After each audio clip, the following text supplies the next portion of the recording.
ورسله وعلى آله وأصحابه أجمعين. اللهم صل على سيدنا محمد وعلى آل سيدنا محمد وبارك وسلم. اللهم صل وسلم على رسولك الكريم وآله الطاهرين. رب اغفر وارحم وأنت خير الراحمين. السلام عليك أيها النبي ورحمة الله وبركاته. اللهم صل على سيدنا محمد وعلى آل سيدنا محمد كما صليت على إبراهيم وعلى آل إبراهيم إنك حميد مجيد. اللهم بارك على سيدنا محمد وعلى آل سيدنا محمد كما باركت على إبراهيم وعلى آل إبراهيم إنك حميد مجيد. بسم الله الرحمن الرحيم. عن بريدة رضي الله تعالى عنه قال دخلت مع رسول الله صلى الله عليه وسلم المسجد عشاء فإذا رجل يقرأ ويرفع صوته فقلت يا رسول الله أتقول هذا مراع؟ قال بل مؤمن منيب. قال وأبو موسى الأشعري يقرأ ويرفع صوته فجعل رسول الله صلى الله عليه وسلم يتسمع لقراءته ثم جلس أبو موسى يدعو فقال اللهم إني أشهدك أنك أنت الله لا إله إلا أنت أحدا صمدا لم يلد ولم يولد ولم يكن له كفوا أحد. فقال رسول الله صلى الله عليه وسلم لقد سأل الله باسمه الذي إذا سئل به أعطى وإذا دعي به أجاب. قلت يا رسول الله أخبره بما سمعت منك؟ قال نعم. فأخبرته بقول رسول الله صلى الله عليه وسلم فقال لي أنت اليوم لي أخ صديق حدثتني بحديث رسول الله صلی اللہ علیہ وسلم. حضرت بریدہ رضی اللہ تعالیٰ عنہ فرماتے ہیں کہ میں نبی کریم رؤوف الرحیم رحمۃ للعالمین شفیع المذنبین خاتم النبیین سید الاولین والآخرین صلی اللہ علیہ وسلم کے ساتھ عشاء کے وقت مسجد میں گیا. سرکار بھی تشریف لے جا رہے ہیں مسجد میں اور حضرت بریدہ بھی حضور کے ساتھ ساتھ جا رہے ہیں. جو دنیا میں یہ ساتھ ہے یہ قیامت میں بھی ساتھ رہے گا. حضور نے فرمایا المرء مع من احبہ، آدمی قیامت کے دن اس کے ساتھ ہوگا جس سے اس نے پیار کیا ہے. جن صحابہ نے نبی سے پیار کیا ہے، صحبت اختیار کی ہے، سفر حضر میں حضور کے ساتھ رہے ہیں، صلح جنگ میں حضور کا ساتھ دیا ہے، صحت ہے، بیماری ہے، راحت ہے، تکلیف ہے، ہر حال میں حضور کے ساتھ ہے. اللہ تعالیٰ بھی کریم ہے، اللہ کا رسول بھی کریم ہے اور وہ لجپال لوگ ہیں. انشاءاللہ قیامت کے دن اللہ تعالیٰ اس پاک گروہ کے زمرے میں میرے رسول کو اٹھائیں گے صلی اللہ علیہ وسلم. تو فرماتے ہیں جب مسجد میں گئے نا تو ایک آدمی قرآن پاک پڑھ رہا تھا اور بلند آواز سے پڑھ رہا تھا. میں نے عرض کیا یا رسول اللہ صلی اللہ علیہ وسلم آپ کیا فرماتے ہیں؟ یہ ریاکار ہے، یہ بلند آواز سے جو تلاوت کر رہا ہے کیا لوگوں کو سنانے کے لیے کر رہا ہے؟ ریاکار ہے. نبی کریم صلی اللہ علیہ وسلم نے فرمایا بل مؤمن منیب. دل و خیال میں جانتا ہوں، ریا کا تعلق دل کے ساتھ ہوتا ہے. ایک عمل ہے اخلاص سے خالی ہے تو وہی ریا ہے، اگر اس میں اخلاص ہے تو وہ عمل قبول ہے. اس کا معاملہ ظاہر کے ساتھ نہیں باطن کے ساتھ ہے، اور پیغمبر اپنے ہر امت کی باطن پر اطلاع رکھتا ہے. فرمایا کہ بل مؤمن منیب، یہ ایماندار ہے اور اللہ کی طرف رجوع کرنے والا ہے. منیب اسے کہتے ہیں اللہ کی طرف رجوع کرنے والا، رجوع الی اللہ. بہت بڑا عمل ہے، سارے عمل اس کے تابع ہیں۔ فرمایا یہ مومن ہے، میں اس کے ایمان کی گواہی دیتا ہوں، مومن ہے۔ جسے نبی پاک فرما دے مومن ہے، اس کا ایمان کبھی خطرے میں نہیں ہو سکتا۔ ہم تو صرف اپنے آپ کو سمجھتے ہیں نا کہ ہم مومن ہیں، اس لیے کہ کلمہ جو پڑھتے ہیں، نبوت کی گواہی تو ہمیں حاصل نہیں ہے۔ یہ وہ صحابی ہیں جن کی گواہی رسول پاک خود عطا فرما رہے ہیں، بل مؤمن منیب، یہ ایماندار ہے اور اللہ کی طرف رجوع کرنے والا ہے، اللہ کی کتاب کی تلاوت کر رہا ہے۔ یہ تھے حضرت ابو موسیٰ اشعری رضی اللہ تعالیٰ عنہ، جو بڑی شان کے صحابی ہیں، حضور کے صحابہ میں پہلی صف میں بیٹھنے والے، بڑی عزت اور عظمت والے صحابی ہیں۔ وہ تلاوت کر رہے تھے اور ذوق میں آ کر بلند آواز سے، تو یہ ذکر بالجہر کرنے والوں کے لیے یہ سند ہے۔ جو بلند آواز سے ذکر کرتے ہیں ان کے لیے یہ حدیث کیا ہے؟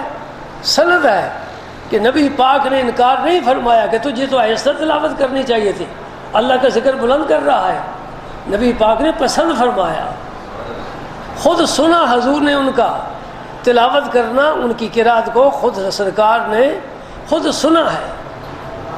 سبحان اللہ۔ راوی کہتے ہیں فجعل رسول اللہ صلی اللہ علیہ وسلم یتسمع لقراءتہ، یسمع نہیں فرمایا، حالانکہ یسمع سے معنی واضح ہو جاتا ہے، حضور ان کی قراءت سنتے رہے، نہیں، یتسمع، اور یسمع یتسمع میں کیا فرق ہے؟ یسمع میں صرف سننا ہوتا ہے، یتسمع کا معنی ہوتا ہے بڑے غور کے ساتھ حضور سنتے رہے، پوری توجہ کے ساتھ سنتے رہے اور پسند فرما کر سنتے رہے، یہ معنی یتسمع کا۔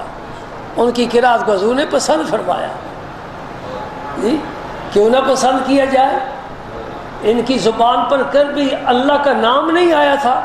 یہ وہ لوگ ہیں جو بتوں کی پوجا کیا کرتے تھے، اب تنہا بیٹھے ہیں، عشق الہی کا غلبہ ہے، رب کا قرآن کھولا ہوا ہے، رب کی رضا کے لیے قرآن پاک کی تلاوت کر رہے ہیں۔ سرکار کو کتنی خوشی حاصل ہوئی، سبحان اللہ۔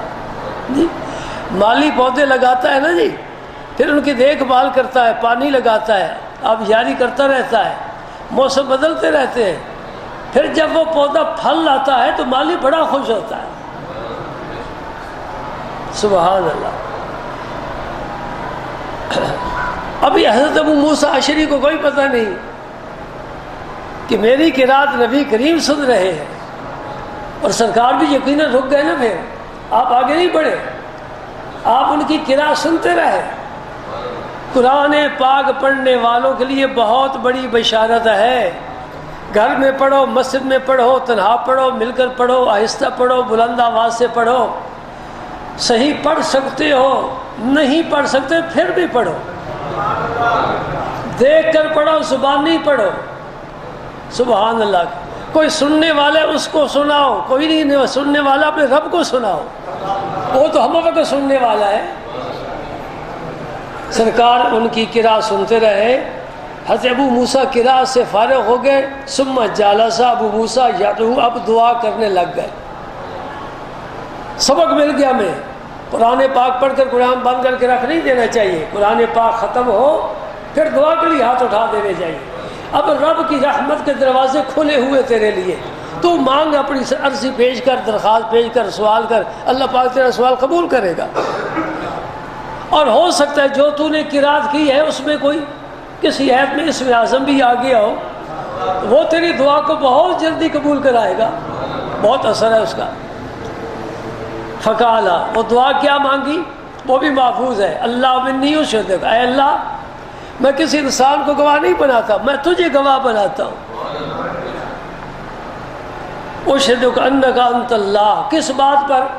کہ میں گواہی دیتا ہوں بس تو ہی میرا اللہ ہے، کوئی دوسرا نہیں ہے، تو میرا معبود ہے، سبحان اللہ۔ لا الہ الا انت، تیرے بغیر کوئی عبادت کے لائق نہیں۔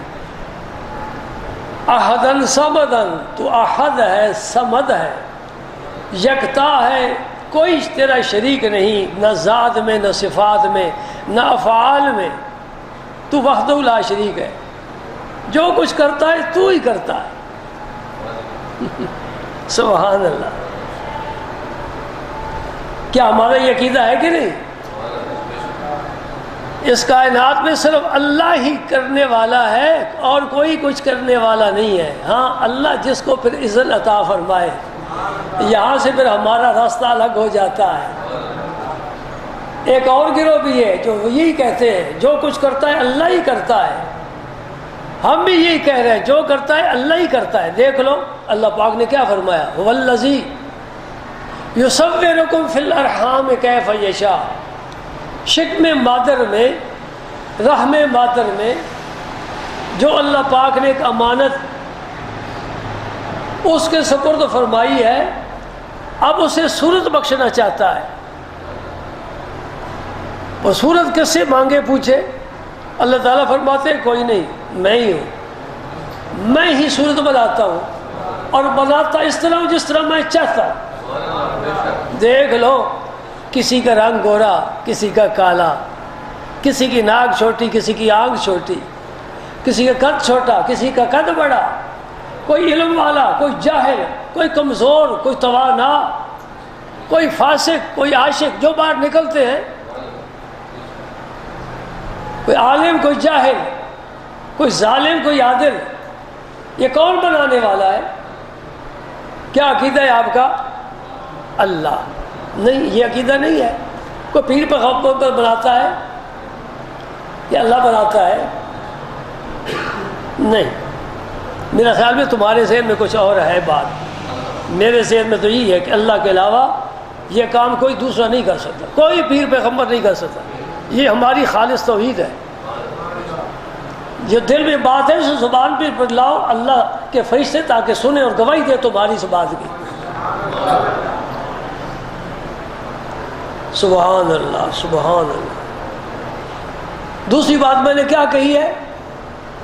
سب کچھ اللہ ہی کرتا ہے, لیکن جب اللہ تعالیٰ کسی کو اذن اور اختیار دے دے, وہ پیغمبر ہو یا ولی ہو, وہ ہاتھ سے بنا کر پرندہ پھونک مارتا ہے, وہ اڑنے لگ جاتا ہے. کیا قرآن کی گواہی ہے کہ نہیں؟ یہاں سے ان کا ہمارا راستہ مختلف ہو گیا. وہ ایک بات پر ڈٹے ہوئے جو کچھ کرتا ہے اللہ ہی کرتا ہے. میں کہتا ہوں جو کچھ کرتا ہے اللہ ہی کرتا ہے, کوئی پیر پیغمبر کچھ نہیں کر سکتا. لیکن جب میرا رب کسی کو اذن دے دے, اختیار دے دے, وہ کہتا ہے, کیا کرتا ہے, اخلق لکم من الطین کہیئۃ الطیر فانفخ فیہ فیکون طیرا باذن اللہ. ایک بیمار ہے, مادرزاد اندھا ہے, یا کوڑ کا بیماری اس کو لگی ہوئی, کوئی ٹھیک نہیں کرنے والا, میرا اللہ کرنے والا ہے. بینائی وہی دے گا, صحت وہی دے گا, ٹھیک ہے نا؟ تو پیغمبر کیوں کہہ رہا ہے وہ ابرئ الاکمہ والابرص, میں ٹھیک کرتا ہوں. کوئی مر جائے تو زندہ کون کرتا ہے؟ اللہ. محیی ممیت اسی کی صفت ہے, اللہ زندہ کرتا ہے. وہ پیغمبر فرماتے ہیں احیی الموتیٰ, مردوں کو میں زندہ کرتا ہوں. آخر میں کیا فرمایا؟ باذن اللہ. کرتا اللہ ہی ہے, اس نے مجھے اذن دے رکھا ہے. جب اذن دے رکھا تو میں بھی کر لیتا ہوں. یہ بھی توحید خالص ہے. یہ قرآن کا فرمان ہے, اب اس کے تابع ہے. بات میری سمجھ رہے کہ نہیں سمجھ رہے؟ توجہ ہے کہ نہیں؟ کہو جی نہیں ہے. احدن صمدن وحدہ لا شریک ہے, بے نیاز ہے. بے نیاز کا کیا مطلب ہے؟ کسی کی پرواہ نہیں کرتا. نہیں, یہ بے نیاز کا معنی نہیں. ہر ایک کی پرواہ کرتا ہے. چھوٹی سی معمولی سی چینٹی ہے, ایک نہیں ہے, کروڑوں کی تعداد میں ہے, دلوں میں گھسی ہے. میرے رب کو کوئی پرواہ نہ ہو تو شام سے پہلے مر جائے, رب ان کو بھی رزق دیتا ہے. تو سمد کا معنی کیا ہوا؟ وہ کسی کا محتاج نہیں ہے, سب اس کے محتاج ہیں. ملائکہ ہو, جنات ہو, انسان ہو, چرند پرند درند, ہوا کی مخلوق ہو, آبی مخلوق ہو, سب اس کے ماتحت ہیں, سب اس کے پابند ہیں, اس کے محتاج ہیں. وہ کسی کا محتاج نہیں ہے. پھر میری توحید مجھے ایک اور بھی سبق دے رہی ہے, اور وہ سبق مجھے مولانا روم سے ملا ہے. وہ فرماتے ہیں انبیاء و اولیاء محتاج ہوں حضرت شیخ فرید الدین عطار نے فرمایا آن کی آمد نو فلک معراج ہو، انبیاء اولیاء محتاج ہو۔ ہمارے طالب علم ہیں، آپ سے کمزور ہیں، بھول جاتے ہیں، انہوں نے پڑھا ہوا ہے۔ مولانا شیخ فرید الدین عطار فرماتے ہیں آن کی آمد نو فلک معراج ہو، انبیاء اولیاء محتاج ہو۔ نبی پاک کی تعریف فرما رہے ہیں، فرماتے جنہوں نے آسمانوں کا، عرش کا، کرسی کا، لوح قلم کا معراج کیا ہے، سارے زمانے کے ولی، ساری دنیا کے نبی اس رسول کریم کے محتاج ہیں۔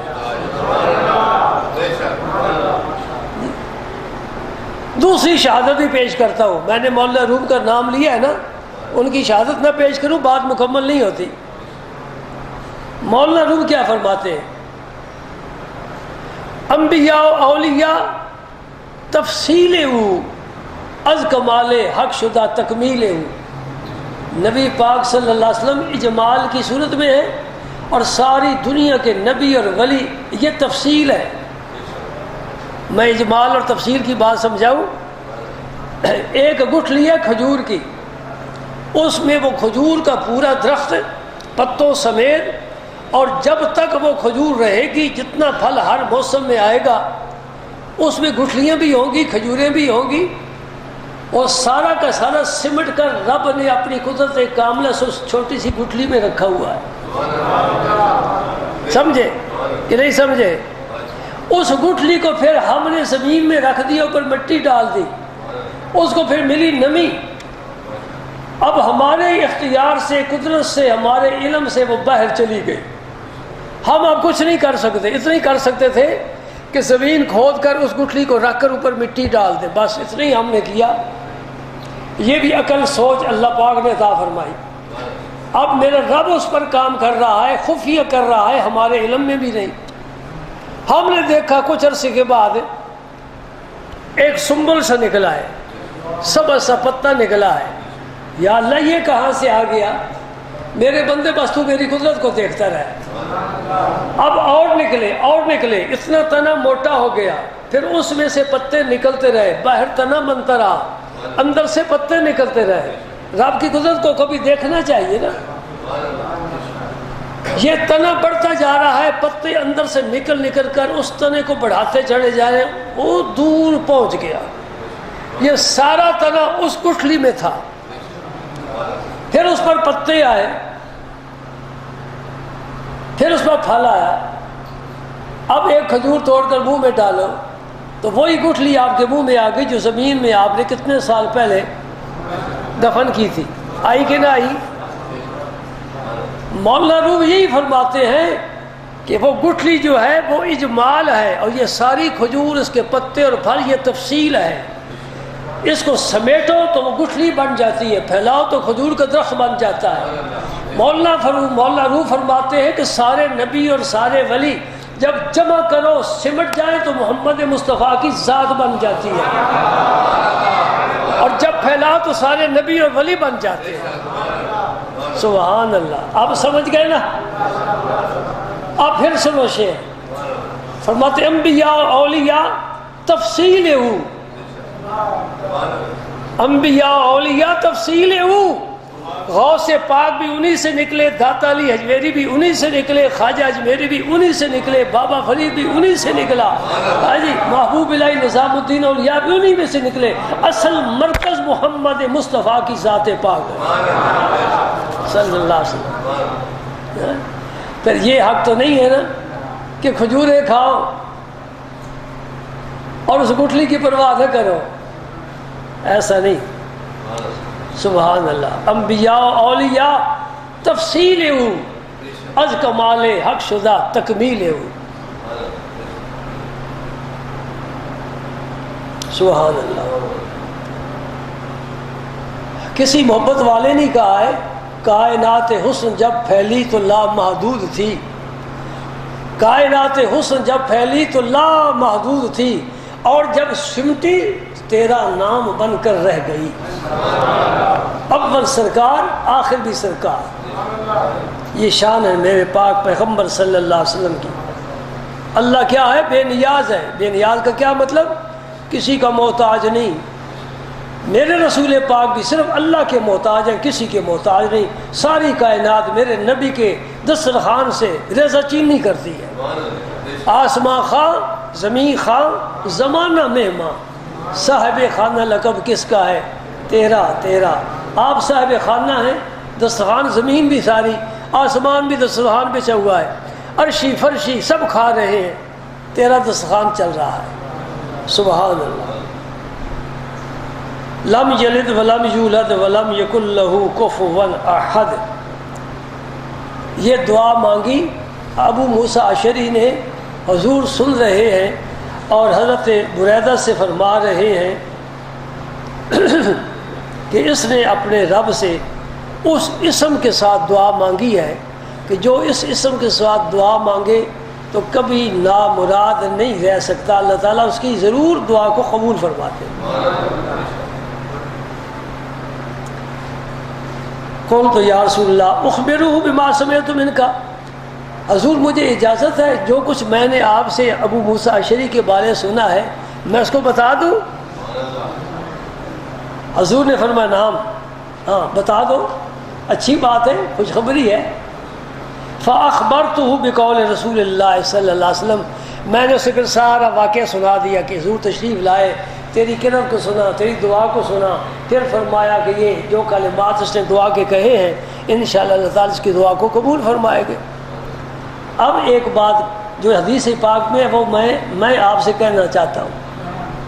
فقال علی، ابو موسیٰ اشعری مجھ سے کہنے لگے انت الیوم علی اخن صدیق. آج کے بعد بھائی تو میرا بھائی ہے اور میرا دوست ہے. کیوں بھائی؟ آج نیا رشتہ قائم ہو گیا دوستی کا، بھائی چارہ نیا قائم ہو گیا. وہ خودی رشتہ تو نہیں ہے نا. کیا بات ہے؟ فرمایا حدثتنی بحدیث رسول اللہ صلی اللہ علیہ وسلم.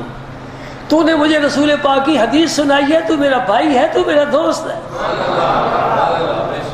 ہاں اب میرا قرض ہے تمہارے اوپر. وہ تو ایک حدیث سنا رہے ہیں، میں پتہ نہیں کتنی روزانہ حدیثیں سناتا ہوں. اب میرا قرض ہے تم پر، تم مقروض ہو. اس رشتے کو، اس تعلق کو یاد رکھنا ہمیشہ، اور اس کی لاج رکھنے کی، نبھانے کی کوشش کرنا. جو خلوص کے ساتھ، پیار کے ساتھ رسول پاک کی پیاری باتیں تمہارے سامنے پیش کرتا ہے کوئی عالم، محدث، شیخ الحدیث، سمجھو یہ ہمارا محسن ہے، انہیں ہم پر بڑا احسان کیا ہے. ہم وہاں تو پہنچ نہیں سکتے، نہیں جہاں یہ پہنچے ہوئے ہیں، تو ان کی مہربانی ڈھونڈ ڈھونڈ کر ہمارے لیے تحفے لاتے ہیں. اللہ ان کا بھلا کرے. تم کچھ کہو نہ کہو، میرے رسول اللہ نے دعا عطا فرمائی ہے. فرمائے جو میری حدیث کو سنے اسے محفوظ رکھے، آگے پہنچائے، اللہ تعالیٰ اس کا چہرہ تر و تازہ رکھے. حضور نے دعا عطا فرمائی، اس لیے حدیث پاک بیان کرنے والوں کے چہرے پر ہمیشہ نور ہوتا ہے اور پہچانے جاتے ہیں کہ یہ وہ لوگ ہیں جو اللہ کے رسول کی احادیث طیبہ بیان کیا کرتے ہیں. اس کی وجہ کیا ہے؟ ایک تو ذہن بڑا صاف ستھرا رہتا ہے، مطالعہ میں تصور نبی پاک کا قائم رہتا ہے، صحابہ کا ذکر آتا ہے، اور سب سے بڑھ کر یہ کہ حدیث پاک پڑھتے ہیں، ایک حدیث میں نہ جانے کتنی مرتبہ درود پاک پڑھتے ہیں. قال رسول اللہ صلی اللہ علیہ وسلم، قال رسول اللہ صلی اللہ علیہ وسلم. یہ درود پاک پڑھنے کی برکت ہے. حضور نے دعا دی، اس دعا کا اثر ہے کہ اللہ تعالیٰ ان کے چہروں کو روشن تر و تازہ رکھتا ہے. دنیا سے جاتے ہیں ان کے چہرے دیکھنے والے ہوتے ہیں جیسا گلاب کا پھول ہے. سبحان اللہ. فرمایا انت الیوم، بھائی آج تو نے مجھے حدیث سنائی ہے، اب تیرا میرا رشتے کا نیا قائم ہو گیا. انت الیوم علی اخن صدیق، بھائی بھی ہے دوست بھی ہے. حدثتنی بحدیث رسول اللہ صلی اللہ علیہ وسلم، تو نے مجھے رسول پاک کی حدیث سنائی. سبحان اللہ سبحان اللہ. ثواب و تسبیح، تحمید، تحلیل، تکبیر، ان کے ثواب ہے جی. یہ ذکر الخاص بعد العام. ذکر عام کیا تھا؟ ذکر اللہ. اس کے بعد پھر یہ مخصوص جو ذکر ہے ان کی فضیلت، اس کو کہتے ہیں ذکر الخاص بعد العام. نبی کریم صلی اللہ علیہ وسلم نے فرمایا 4 کلمات ہیں جو افضل ترین ہیں: سبحان اللہ والحمد للہ ولا الہ الا اللہ اور اللہ اکبر. یہ 4 کلمات نماز تسبیح میں یہی پڑھتے ہو اور 300 دفعہ پڑھتے ہو. نماز تسبیح کی تعارف ہو گیا، فضیلت پتہ چل گئی۔ نبی پاک نے فرمایا یہ 4 کلمات افضل ہیں۔ ایک روایت میں احب الکلام الی اللہ، اللہ تعالیٰ کو سب سے زیادہ پسند یہ 4 کلمات ہیں۔ ضروری نہیں کہ نماز تسبیح بھی پڑھو، نہیں، ویسے چلتے پھرتے بھی پڑھو، ان 4 کو پڑھو، 2 کو پڑھو، 1 کو پڑھو، صرف سبحان اللہ پڑھتے رہو، سبحان اللہ و بحمدہ پڑھتے رہو۔ اللہ تعالیٰ نے ملائکہ کو یہ تسبیح دی ہے، کون سی؟ سبحان اللہ و بحمدہ۔ آسمان کے سارے فرشتے بس اسی میں لگے ہوئے، سبحان اللہ و بحمدہ، سبحان اللہ و بحمدہ، اللہ کی تسبیح بیان کرتے ہیں، اس کی حمد بیان کرتے ہیں۔ اے اللہ تو ہر تعریف کی لائق اور سزاوار ہے، تو ہر عیب سے پاک ہے۔ سبحان اللہ کا معنی ہر عیب سے پاک، کوئی کمزوری رب میں نہیں، کوئی نقص رب میں نہیں، کوئی عیب، ہر عیب سے، نقص سے، کمزوری سے میرا رب پاک ہے۔ سبحان اللہ والحمد للہ ولا الہ الا اللہ واللہ اکبر، یہ کلمات 4 بہت پسندیدہ ہے اللہ تعالیٰ کو۔ پھر ایک حدیث پاک آتی ہے اسی فصل اول کی آخری حدیث، ابو موسیٰ اشعری کی، بہت پیاری حدیث ہے، سننے کے قابل ہے بھائی، ہر حدیث ہی سننے کے قابل۔ فرماتے سفر میں تھے تو لوگوں کو، صحابہ کرام پر جو عشق الہی کا غلبہ ہوا نا، تو بلند آواز سے اللہ اکبر کے نعرے لگانے لگ گئے۔ حضور بھی سفر میں فرما رہے تھے، اپنی اپنی سواریوں پر، پہاڑوں پر چڑھ رہے ہیں، اللہ اکبر اللہ اکبر نعرے لگ رہے ہیں۔ عجیب سما ہے، ساری فضا خاموش ہے، پہاڑ خاموش سن رہے ہیں۔ عاشق، سچے عاشق اللہ اور اللہ کے رسول کے اپنے رب کا نام بلند کر رہے ہیں، فضاؤں میں تکبیر کی آواز گونج رہی ہے۔ حضور نے صحابہ کرام سے فرمایا آہستہ آہستہ، اپنے آپ کو تکلیف میں نہ ڈالو، آہستہ آہستہ۔ جسے تم ذکر کر رہے ہو نا وہ بہرا نہیں ہے، سنتا ہے، سمیع، وہ سمیع ہے، بصیر، غائب نہیں، دیکھنے والا ہے، تمہارے پاس ہے، تمہارے ساتھ ہے، وَهُوَ مَعَكُمْ۔ اور جسے تم پکار رہے ہو تمہاری سواری کی گردن سے بھی تمہارے زیادہ قریب ہے، اتنے زور سے کیوں تم نعرے لگا رہے ہو؟ آہستہ آہستہ آہستہ آہستہ۔ ابو موسیٰ اشعری فرماتے ہیں انا خلفہ، میں حضور کے پیچھے تھا۔ پیچھے کے 2 معنی ہو سکتے ہیں، ایک تو یہ کہ سواری پر پیچھے تھا، ایک یہ تھا کہ میری سواری حضور کی سواری کے پیچھے تھی، دونوں صورتوں میں۔ تو میں دل میں پڑھ رہا تھا لا حول ولا قوت الا باللہ، دل میں، توجہ فرمانا۔ ابو موسیٰ اشعری فرماتے ہیں میں اپنے دل میں پڑھ رہا تھا لا حول ولا قوت الا باللہ۔ فی نفسی کے لفظ ہے نا بھائی، میں اپنی طرف سے نہیں کہہ رہا۔ فی نفسی کا کیا معنی ہے؟ میں اپنے جی میں پڑھ رہا تھا، یعنی لبوں پر میری آواز نہیں آ رہی تھی، ہونٹوں کو پتہ ہی نہیں کہ کیا پڑھ رہا ہے۔ حضور نے فرمایا یا عبداللہ بن قیس، اے ابو موسیٰ، الا ادلک علی کنز من کنوز الجنہ، میں جنت کے خزانوں میں سے ایک خزانے کا تجھے نہ پتہ بتاؤں؟ واہ بھائی واہ، اور خاک پر چلنے والے جنت کے خزانوں کے مالک ہیں، اور جسے چاہتے ہیں پتہ بھی بتا دیتے ہیں۔ فرمایا وہ خزانہ کیا؟ میں نے کہ رسول اللہ ضرور مجھے بتائیے۔ فرمایا وہ خزانہ ہے لا حول ولا قوت الا باللہ۔ یہی وہ پڑھ بھی رہے تھے۔ کچھ نتیجہ نکال سکتے آپ؟ میں نہیں نکالتا، آپ نکالیں۔ صحابی دل میں پڑھ رہا ہے، نبی پاک وہی وظیفہ اسے فرما رہے ہیں۔ اس کا معنی کیا ہوا کہ صحابی کے دل میں پڑھنے پر رسول اللہ مطلع ہے کیا پڑھ رہا ہے، پھر توجہ دلا دی کہ یہ معمولی وظیفہ نہیں ہے، یہ جنت کے خزانوں میں سے خزانہ ہے۔ حوالہ نوٹ کر لینا اور کسی سے پوچھ لینا بھئی حضور نے یہ ایسے موقع پر یہ وظیفہ کیوں بتایا جبکہ باقی سارے صحابہ اللہ اکبر کہہ رہے ہیں، تو کوئی اور وظیفہ بتا دیتے۔ کچھ تو ہے نا جس کی پردہ داری ہے، کچھ تو ہے جس کی پردہ داری ہے۔ سمجھنے والے سمجھتے ہیں یہ راز۔ الحمدللہ اللہ پاک نے ہمیں بھی وہ سمجھ عطا فرمائی ہے جو نبی کے محبت ہمیں عطا فرماتی ہے۔ سبحان اللہ، سبحان اللہ، سبحان اللہ، لا حول ولا قوت الا باللہ۔ جس آدمی کو وسوسے زیادہ آتے ہوں، کہتے کہ یہ آدمی کیوں نہ آئے، بیلی ساتھ رہتا ہے، حدیث آپ سن چکے ہیں، اس نے اپنا منہ ہمارے دل پر چمٹایا ہوا ہے اور وسے ڈالتا ہے، تو ہم کیوں متاثر نہ ہوں؟ پہلے سے ہی کمزور ہیں۔ جس کو وصل سے زیادہ آتے ہو اسے یہ وظیفہ بہت زیادہ پڑھنا چاہیے. لا حول ولا قوت الا باللہ. اس میں بندہ اپنی قوت کی طاقت کی دو چیزیں نا، لا حول اور لا قوہ، دونوں کو مانا طاقت ہے. ایک ظاہری طاقت ہوتی ہے، ایک باطنی طاقت ہوتی ہے، دونوں کی بندہ نفی کر رہا ہے. یا اللہ نہ میرے کوئی اندر طاقت ہے نہ کوئی میرے باہر طاقت ہے، جو طاقتیں سب تیری ہے، میں تیرے سپرد کرتا ہوں اپنے آپ کو، میری دستگیری فرما، مجھے اس دشمن سے بچا. یہ معنی ہے لا حول ولا قوت. اللہم صلی علی سیدنا